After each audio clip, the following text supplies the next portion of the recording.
Gotta love the eagle cawing. Love it. Welcome to the show. Right now, Hot Takes, where we are unfiltered, bold, and right now with our news and what we're talking about. I'm the host, Jim Randall. A little about me. I love this country. I love the American way. The idea that free people working hard in a free enterprise system can build real prosperity, opportunity, and dignity for themselves and their families. That's why we're talking straight today to you 20-somethings or even the 30 or 40-somethings out there that are trying to get ahead. And I really believe that much of this podcast will really focus on the 20-somethings, because from what I see on the news, those are the ones that are rejecting the American way and falling prey to the empty promises of socialism and communism. You hear voices like Zohran Mamdani pushing democratic socialism, heavy rent controls, tax the rich harder, more government programs for everything. It sounds compassionate, but good intentions don't pay the rent or create jobs. Today we're cutting through the noise, why these ideas are wrong for everyone, rich, poor, and especially those just starting out, and why free enterprise remains the moral and practical path that lifts people up. So, ladies and gentlemen, let's get into it. Look, I get the frustration. Housing is expensive in big cities. Debt feels crushing. It seems like the system is stacked. Mamdani and his allies offer simple fixes. Cap rents, soak the wealthy, let government handle more to make your life easier. It feels like they're on your side. Take a fresh example from just days ago. Zohran Mamdani proudly announced he balanced New York City's $12 billion inherited deficit, except he didn't. He claimed victory through taxing the rich and making government more efficient, saying, "We did not balance this budget on the backs of working people, and we never will." Mamdani is hoping you won't hear the rest, the truth of the story. Independent journalist Nick Shirley called it straight, and I want to quote him, "This is a lie. You balanced the budget by borrowing billions from the New York State government, which pushed back pension payments, so you literally took money from the backs of hardworking people across the state." Here are the specifics. The city got roughly $1.5 billion from Albany in January and another $4 billion in late May, part of an $8 billion multi-year bailout package. That includes deferring pension contributions, pushing costs onto future taxpayers, and other accounting maneuvers. In other words, it wasn't socialist magic or pure efficiency. It was shifting the burden to taxpayers elsewhere in New York State and delaying obligations. This is classic big government socialism in action. Claim credit for balancing the books while relying on bailouts, debt tricks, and higher costs down the road. It sounds compassionate in the moment, but it erodes fiscal responsibility and leaves everyone worse off long term. This stands in stark contrast to the approach in Florida under Governor Ron DeSantis. Florida's state budget for fiscal year 2026 to 2027 is about $117 to $118 billion, serving over 23 million people, while New York City alone, roughly 8.5 million people, is running a $125+ billion budget. So let's recap. Florida, 23 million people, $118 million.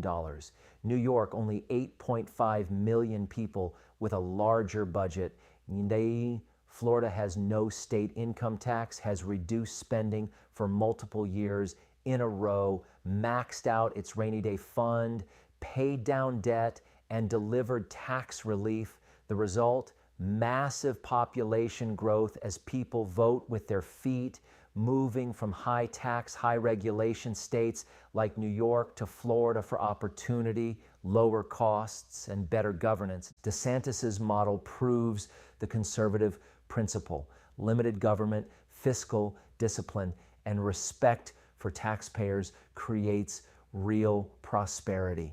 Guys, This is what socialists miss: respect for the taxpayer. They just don't get it. People are fleeing the results of socialist-style spending and bailouts for the results of free enterprise and responsibility.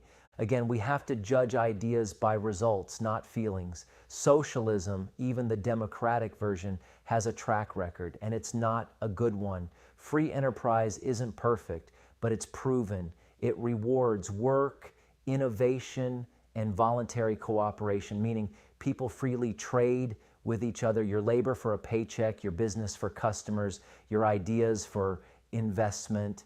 Everyone participates because they believe they're better off, not because the government forces them.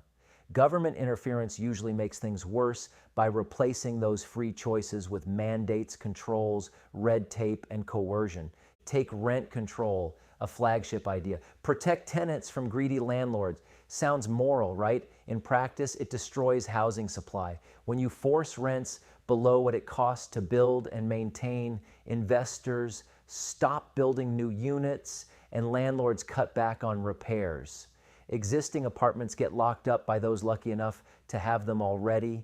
Young people like you, moving to a city for that first real job, face brutal shortages and skyrocketing black market prices. We've seen it play out in New York, San Francisco, and other controlled markets. The poor and working class suffer most because new supply dries up and quality drops. The connected and wealthy find loopholes. Free markets aren't heartless. They respond to demand by creating more housing when people can profit. Remove the profit motive through force and you get less of everything. Okay, let's take for example, if you were a landlord, you bought the property, you fixed it up, and now you're renting it out and making a living, pocketing a few $100 a month off the tenants. Now make it to where you can't make a profit. Zohran says the rent is frozen, so you can't set it where you can make a profit. What are you going to do? Hypothetically, let's say crime gets bad in the neighborhood. Well, can't install security cameras because the rent is frozen. There's no money to do that because you're not making any profit. Want to add amenities to the building? Nope, not going to happen. No money for that. Pretty soon, development and building stops altogether because no one wants to build knowing they won't make any money. If they're not building, there's less jobs for brick masons, less jobs for people who hang sheetrock and carpenters, and the construction industry comes to a halt. See what I mean, everyone?